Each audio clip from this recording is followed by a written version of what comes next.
ठीक, न्याय संगति।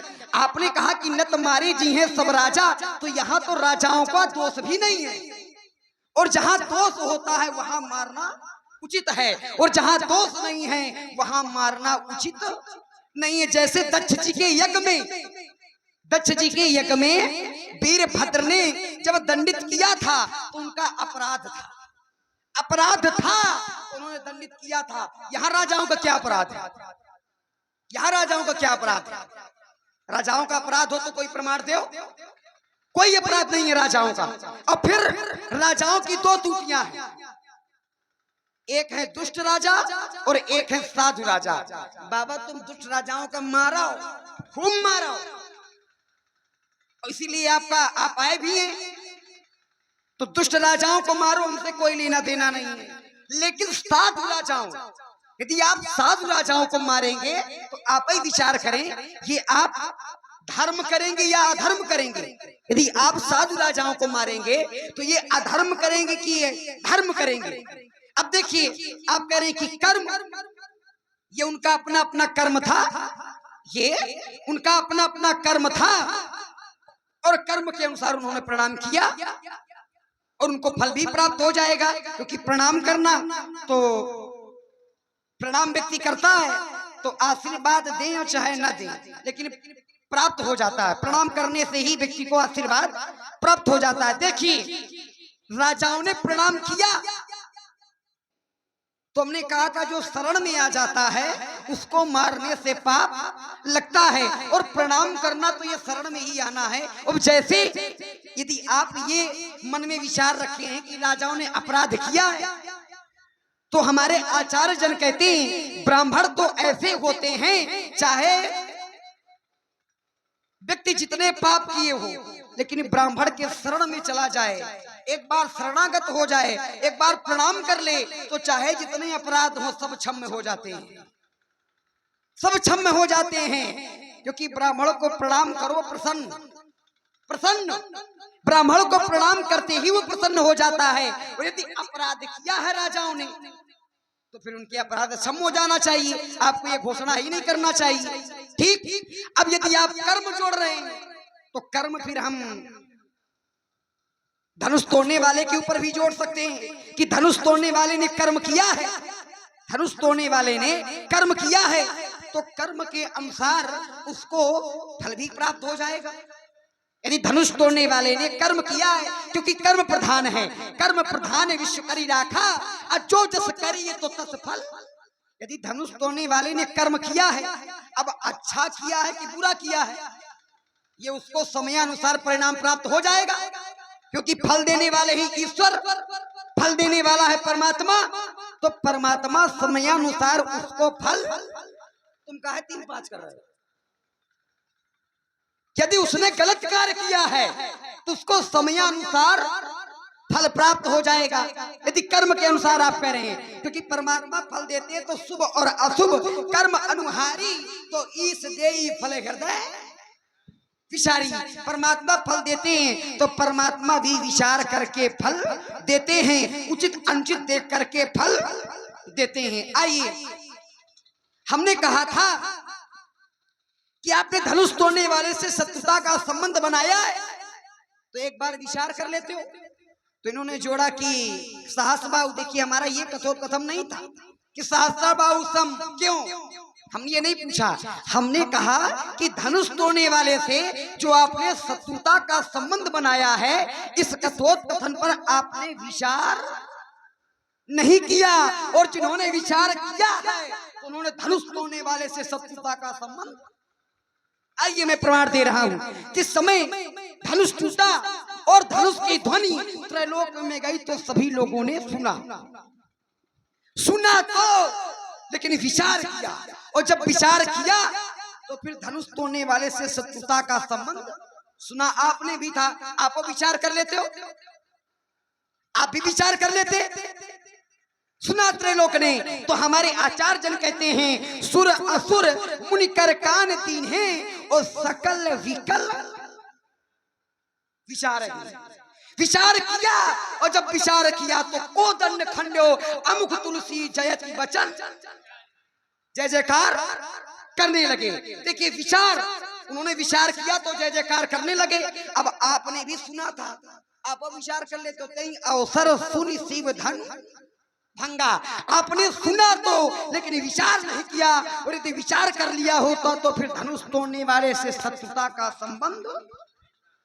ठीक, आइए, हमने कहा था कि बहु धनुई तोड़ी लड़काई, कबहू ने सिर्फ कौन गोसाई, तीन गोसाई लड़प्पन में बहुत से धनुइयां तोड़ी। और आपने कभी ऐसा क्रोध नहीं किया तो करे तोड़ा होगा जहां तोड़ा होगा। जो लड़प्पन में कार्य किए जाते हैं, जो बाल अवस्था में कार्य किए जाते हैं, वो युवा अवस्था में नहीं किए जाते, वो अनुचित कार्य कहे जाते हैं। जैसे बालक छोटा होता है तो बाबा के कंधों पर बैठ करके भ्रमण करता है, बाबा की दाढ़ी खींच लेता है, लेकिन बाबा उसको कुछ नहीं कहते। वही लड़का बड़ा हो जाए फिर वो ऐसा करे तो ये अनुचित है। अब देखिए, हमने जो धनुष से और धनुइयों से सम किया है, तो हमरे जाना और सुना देव सब धनुष समाना, सभी धनुष एक समान हैं। और आप कहते हैं ममता, ममता हमारे जीवन में नहीं है, हम है सूर्य, और जब सूर्य उगता है तो ममता रूपी अंधेरी रात समाप्त हो जाती है। तो हम हैं सूर्य। अच्छा, क्या आप ममता रूपी रात को डुबाने वाले सूर्य हैं? क्या आप ममता रूपी रात को डुबाने वाले सूर्य हैं? ठीक, अब आप अपने क्रम में बताइएगा। आइए, आप कहते हैं ममता, ममता आपके जीवन में नहीं है, तो ममता तो महाराज आपके जीवन में है, और ये हम अपने क्रम में बताएंगे। अल्प विराम। नारद जी वहां पर अपनी समाधि लगाया, हिमगिरि गुहा एक पावन वह समीप सुसरी सुहावन, जहां पूर्व काल में भगवान शंकर ने ध्यान लगाया था शिव पुराण के अनुसार, और भगवान शिव ने वहां पर काम को भस्म किया था। उसी स्थान पर नारद जी ने समाधि लगाया था। और जब कामजयी हो गए, भगवान शंकर के पास गए, उनसे बताया, और जब नहीं माने तो दो गणों को पीछे लगा दिया, सरंगी और भृंगी। दोनों ने ब्राह्मण का रूप धारण कर लिया कि हम ये जहां जहां जाएंगे हम ब्राह्मण के भेष में हैं, तो कोई हमको मना भी नहीं करेगा, हम चले जाएंगे। तो उस समय उन्होंने नारद जी की हंसी किया, तब हर गण बोली मुस्काई, निज मुख मुकुर बिलोक हो जाई। तो जब हंसी किया तब नारद जी के द्वारा श्राप हुआ, बंदर का मुख मिला, इसलिए कि रावण ने वरदान मांग रखा था, हम काहू के मरहि न मारे, बानर मनुष्य जात द्विबारी। तो नारद जी के मुख से परमात्मा श्राप दिलवा करके रावण के वरदान को चरितार्थ करना चाहते थे, इस कारण से बंदर का मुख दिया। क्या कह रहे हो कि मुस्काना अलग है, हंसना अलग है? ये किसने बता दिया है तुम्हें? हंसी जानते हो कितने प्रकार की होती है? हंसी कितने प्रकार की होती जानते हो? चलो अच्छा, अपने घर में बताना, हंसी कितने प्रकार की होती है? मुस्काना भी उसी क्रम में है, अलग नहीं है। जो पढ़े लिखे लोग हैं, जो विद्यालय के हैं, क्यों इनसे पूछो, हमें लगता है विद्यालय के पीछे पढ़ते रहे हो। क्या कह रहे हो कि साधु राजा है, दुष्ट राजा है, राजाओं का अपराध क्या है? देखिए, ये राजा अवलंब बने हुए हैं धनुष तोड़ने वाले का। राजा जनक ने कहा है कि यही कारण महीप सब आए, कि राजा इस कारण से आए हैं। घोषणा भी राजाओं को सुनाई गई है, सो पुरारी को दंड कठोरा, राज समाज आज जो तोरा। वहां साधु और दुष्ट का विचार नहीं हुआ है, ये ध्यान रखना। और दूसरी बात, साधु और दुष्ट तुम्हारी दृष्टि में है, लेकिन जब हमारा यहाँ पर आगमन हुआ तो हमें समस्त राजाओं में एक ही दर्शन हुआ है। देखत भ्रगुपति वेश कराला, उठे सकल भय विकल भुआला, पितु समेत कह कह निज नामा, और लगे करन सब दंड प्रणामा। देख महीप सकल सब चाने, अब बाज झपट जो लवा लुकाने। जैसे बाज पक्षी के आ जाने पर लवा यानी बटेर छुप जाता है। बटेर होता है ना, छोटा सा पक्षी, तो संख्या में चाहे करोड़ों बटेर हो, और उनके लिए एक है बाज बहुत होता है। करोड़ों बटेर बैठे हो और एक है बाज आ जाए तो जिसको चाहेगा उसी को पकड़ लेगा। करोड़ों बटेर मिलकर एक बाज से नहीं लड़ सकते हैं। तो उसी तरह ये राजा है, ये संख्या में बहुत है, लेकिन हम अकेले इनके लिए बहुत है, ये कोई हमारा सामना नहीं कर सकते हैं। ठीक है, तो हमें समस्त राजाओं में एक ही दर्शन हुआ, सब राजा संकुचित हो गए। ठीक महीप सकल सब चानी, बात झबर जो लवालुकानी। तो अगर ये साधु भी है, दुष्ट भी है, तो फिर ये सब संकुचित क्यों हो गए? सब राजा संकुचित क्यों हुए? इन्हें परिवर्तन क्यों न हुआ? साधु के लक्षण दूसरे होते हैं, असाधु के लक्षण दूसरे होते हैं, लेकिन में सब में लक्षण एक। ऐसा क्यों? अपने कर्म में बताना, ये ध्यान रखना। आइए, हमारे द्वारा जो भी कुछ कहा गया है वो हम सब कुछ करने में सक्षम है। राजकुमार लक्ष्मण ध्यान से बता रहे हो, सब लोगों ने जान लिया। सुर असुर मुनि कर कान दीन ही, अपने श्रवण बंद कर लिया और सकल विकल हो गए। अब आप विचार करिए कि विकल हो गए जब, अब विकल के बाद विचार करने लगे, तो क्या विचार को पूर्ण सार्थक माना जाएगा इसी मुद्रा में? ना। सोग विकल दो राज समाजा, और रहा न ज्ञान न धीरज लाजा। जब कोई विकल हो जाता है तो ज्ञान, धीर और लज्जा सब समाप्त हो जाती है। जैसे विकल देख रघुराया, है ना, दीन ज्ञान हर लीन ही माया। और जब विकल हुई तो छूटे केश न देह संहारा, ऐसी स्थिति हो गई विकल की अवस्था में। तो जब कोई विकल हो जाता है, होए विकल मन सकई न रोकी, जिम रवि मन द्रो रवे ही मिलोकी। तो जब कोई विकल हो जाता है तो वहां पर मन में संयम नहीं होता है। तो भले ही विकल होने के पश्चात उन्होंने समझ लिया, लेकिन उस विचार को सार्थक नहीं माना जाता है। विचार तब होता है जब मन स्थिर होता है, उस विचार को सार्थक माना जाता है। तो इन सब लोगों ने विचार कर लिया, विचार के माध्यम से जान लिया, विषय अलग हो गया। हमने विचार नहीं किया, इसलिए नहीं किया कि जो ही इस धनुष के टूटने की ध्वनि हमारे कानों में पड़ी तो हमारा इस धनुष से प्रयोजन है। यहाँ पर 3 ध्वनियां हुई। पहले लखन सको बचन जब बोले, दूसरी ध्वनि हुई धनुष टूटने पर, और तीसरी ध्वनि हुई रही भुवन भर जय जय बानी, धनुष भंग ध्वनि जात न जानी। हमने पहली ध्वनि में चिंतन नहीं किया, दूसरी ध्वनि में चिंतन किया, और तीसरी ध्वनि में हमने चिंतन नहीं किया। क्यों? कि इस धनुष से हमारा लगाव है। जैसे तुम्हारे द्वार में बहुत से बालक खेल रहे हो, उनमें तुम्हारा भी बालक हो, और तुम्हारा बालक साथ रोने लगे, तो तुम अपने बालक की रोने की आवाज पहचान जाओगे कि हमारा बालक रो रहा है। तो इस धनुष से हमारा प्रयोजन है, इससे लगाव है। भगवान शिव ने इसी धनुष के द्वारा हमें धनुर्वेद का ज्ञान करवाया था। यदा धीता धनुर्विद्या मत्तः परशुधारणः तदा दत्तम मया तस्मै धनुस्तिस्फुरदाहकम। तो इसी धनुष के माध्यम से भगवान शंकर ने हमें बाण विद्या सिखाया था। तो इसके माध्यम से हमें विद्या प्राप्त हुई है, और जिसके माध्यम से विद्या प्राप्त हो तो वहां पर होती है श्रद्धा। अब श्रद्धा में कोई आघात करे तो वहां होता है क्रोध, है ना। जैसे कोई अत्याचारी मंदिर तोड़ने लगे, आप लोग सुने तो तुरंत तत्काल क्रोध उत्पन्न होगा। अब वहां कोई ये कहेगा तुम विचार क्यों नहीं किया, तो वहां विचार का विषय थोड़े है। वहां ये किसी ने जैसा अपराध किया है तो पहले उसे हम देखें और उसको दंड दें। तो आज हम उसे जानेंगे कि किसके द्वारा ऐसा अपराध किया गया है, और उस अपराध के अनुसार हम उसे दंड देंगे। तो हम तो सीधे युद्ध करने के लिए तैयार हैं। अयुद्ध में चाहे हमें मारे, चाहे हमें मारे, चाहे हम उसे मारे। उस समय भी उस एक सहस्त्रबाहु के कारण अनेक राजा दंडित किए गए थे, और आज भी वही घोषणा है कि उस एक के कारण आज भी हम अनेक को दंडित करेंगे। न तुम्हारे जय हैं सब राजा। क्यों? कि ये सब राजा अगर उसका समर्थन किया, अपराधी 4 प्रकार के होते हैं, कृत, कारित, अनुमोदित और सहायक। यानी करने वाला, करवाने वाला, अनुमोदन करने वाला और सहायता करने वाला, ये 4 प्रकार के अपराधी होते हैं। तो अगर किसी ने सहायता किया, उसको बताया नहीं, तो वो अपराध की श्रृंखला में होगा। जैसे कोई बहुत बड़ा अत्याचारी है, अपराधी है, और वो किसी घर में छुपा हो, पकड़ा जाए वहां, तो जिसके घर में छुपा है क्या वो ना पकड़ा जाएगा? उसके साथ वो भी पकड़ा जाएगा, उसको भी दंड दिया जाएगा। क्योंकि उसने अपराधी को संरक्षण दिया।